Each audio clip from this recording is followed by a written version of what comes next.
नमस्कार साथियों, आप सभी का स्वागत है हमारे यूट्यूब चैनल राज लीगल एड में। और हम आज चर्चा करेंगे यूपीएससी के द्वारा भेजी गई नोटिस। इस नोटिस में यह कहा गया है कि एग्ज़ाम की डेट कब होगी, सीबीआई पीपी की और एनआईए की और सीबीएस फ्रॉड इन्वेस्टिगेशन ऑफिस की, और उसके बाद कॉर्पोरेट लॉ की है जिसमें असिस्टेंट डायरेक्टर की पोस्ट है। तो इसमें इसका कंबाइंड ये एग्ज़ाम होगा और इसका सिलेबस जो पुराना था उसको चेंज कर दिया गया है। और ये जो चारों कंबाइंड रिक्रूटमेंट है ये एक ही डेट पे एग्ज़ाम होने हैं, इसको कंबाइन करके लिया जाएगा।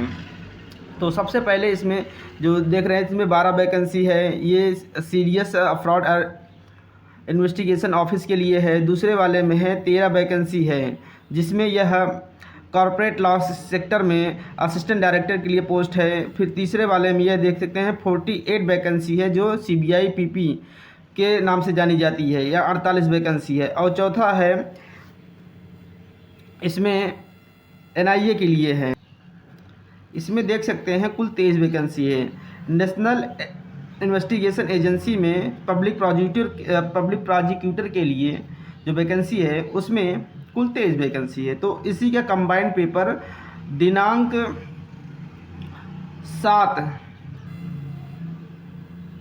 वीडियो में देख सकते हैं 7 अक्टूबर को यह एग्ज़ाम होने वाला है।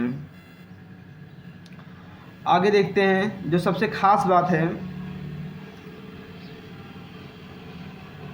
इसमें स्कीम ऑफ द टेस्ट इसके बारे में भी बताया गया है कि यह पेपर जो है 2 घंटे का पेपर होगा और ऑल क्वेश्चन मतलब सभी क्वेश्चन के मार्क्स समान होंगे और सभी क्वेश्चन जो ये ऑब्जेक्टिव मार्क टाइप के मल्टीपल चॉइस में होंगे, उसके आंसर जो है सब मल्टीपल चॉइस में होंगे। और उसके बाद इसमें जो मीडियम होगा टेस्ट का वो इंग्लिश होगा। और आगे देख सकते हैं ये 5वां नंबर, इसमें माइनस मार्किंग है, 1/3 की माइनस मार्किंग रखी गई है। और जो मार्क्स मार्क नहीं किए जाएंगे क्वेश्चन उसका जो है मार्क्स उसमें काउंट नहीं होगा, या वैसे ही इक्वल रहेगा, फिर नो पेनल्टी होगी तब। और जो टेस्ट विल भी कैरी मैक्सिमम 300 मार्क्स। तो पूरे टेस्ट का जो मार्क्स होगा वो 300 नंबर का होगा। और जो सबसे बड़ी बात है जो चेंज हुआ है, इसमें पुराना सिलेबस कुछ चेंज करके इसमें नया सिलेबस डाल दिया गया है। और सबसे पहली हम बात करते हैं पुराने सिलेबस की। तो पुराने सिलेबस में इंडियन कॉन्स्टिट्यूशन और CrPC, IPC, evidence prevention of corruption act 1988 का है, Delhi special police establishment act 1946, information technology act सन 2000 और prevention of money laundering act 2002 और सेंट्रल विजिलेंस कमीशन 2003। इतने सिलेबस से यह एग्ज़ाम कराया जाता था। अब जो है इस सिलेबस को अचानक से चेंज कर दिया गया है यूपीएससी के द्वारा। तो आइए सिलेबस को देख लेते हैं। तो सबसे पहले जो सिलेबस इसमें है ये कॉन्स्टिट्यूशन ऑफ इंडिया है, इंडियन पेनल कोड, और उसके बाद देख सकते हैं इसमें इंडियन एविडेंस एक्ट है, द इंडियन कॉन्ट्रैक्ट एक्ट, उसके बाद negotiable instrument, transfer of property act, registration act 1908, code of civil procedure भी आ गया इसमें। और इसमें ऑर्डर 1 से लेकर 9 तक उससे जो रिलेवेंट सेक्शन होंगे उसके साथ में इसको पढ़ा जाएगा। और banking regulation act 1949, limitation act 1963। तो इसमें देख सकते हैं सिलेबस में ये सारी चीज़ें चेंज की गई हैं। और उसके बाद कोड ऑफ क्रिमिनल प्रोसीजर है, उसके बाद security and exchange board of India act 1992, then the securitisation and reconstruction of financial assets and enforcement of security interest act 2002 एक सिलेबस में जोड़ा गया है।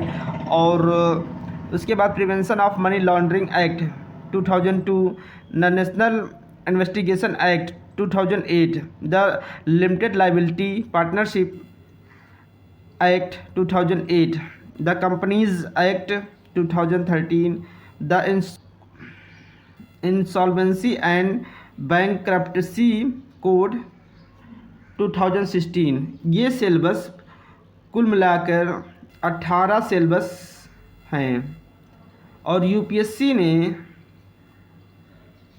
इसको हाल ही में जोड़ दिया और इससे अब समय बहुत कम बचा है और 20 से 22 दिन बच रहा है, जिससे एग्ज़ाम की टाइम है और इतना सिलेबस दे दिया है। और पुराने में से जो सिलेबस था उसमें से प्रिवेंशन ऑफ करप्शन एक्ट 1988 इसको हटा दिया है और उसके बाद दिल्ली स्पेशल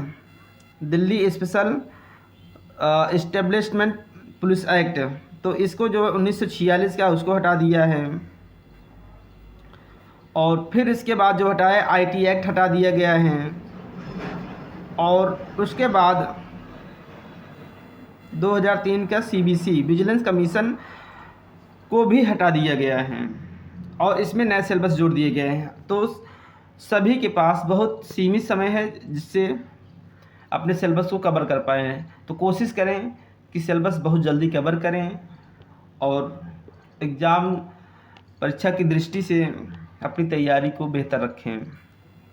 नोट 1 में ये कहा गया है कि उचित समय पर ही कैंडिडेट को उसके एग्ज़ाम सेंटर के बारे में बता दिया जाएगा कि उसका टेस्ट रिक्रूटमेंट टेस्ट कहाँ पर होने वाला है, तो समय के अंदर भी बता दिया जाएगा। उसके बाद इसमें यह कह रहा है कि वो कैंडिडेट को 75-25 का वेटेज दिया जाएगा जो रिक्रूटमेंट टेस्ट और इंटरव्यू में क्वालिफाई होंगे। आगे देखते हैं। इसमें यह बताया गया है कि कैंडिडेट के लिए सूटेबल क्या है कि कितना उनको पासिंग मार्क लाना है इंटरव्यू क्वालिफाई करने के लिए। और पहले तो ये जो है रिटन टेस्ट में इतना नंबर लाएं, तो उनको जो मिनिमम लाना है नंबर, कि इसमें कहा गया है कि जनरल और ईडब्ल्यूएस कैटेगरी के लिए 50% से ऊपर और ओबीसी के लिए 45% या उससे ऊपर, एससी के लिए है 40% और उससे ऊपर, PW general, EW, OBC, SC, ST, कहने का तात्पर्य है फिजिकली जो डिसेबल पर्सन होते हैं उनके लिए 40% या उससे अधिक लाना है। तो यहाँ पर एक बात और निकल कर आ रही है कि यहाँ पे कोई भी सेंटर चेंज नहीं होगा। किसी सेंटर को चेंज करने के लिए कोई भी प्रार्थना स्वीकार नहीं होगी। No request for the change for the test centre will be entertained. तो नए सिलेबस के हिसाब से अपनी तैयारी करिए, समय बहुत कम बचा है। आप सबको नए सिलेबस के हिसाब से अपनी तैयारी को बेहतर रखिए और वीडियो देखने के लिए जय हिंद, जय भारत।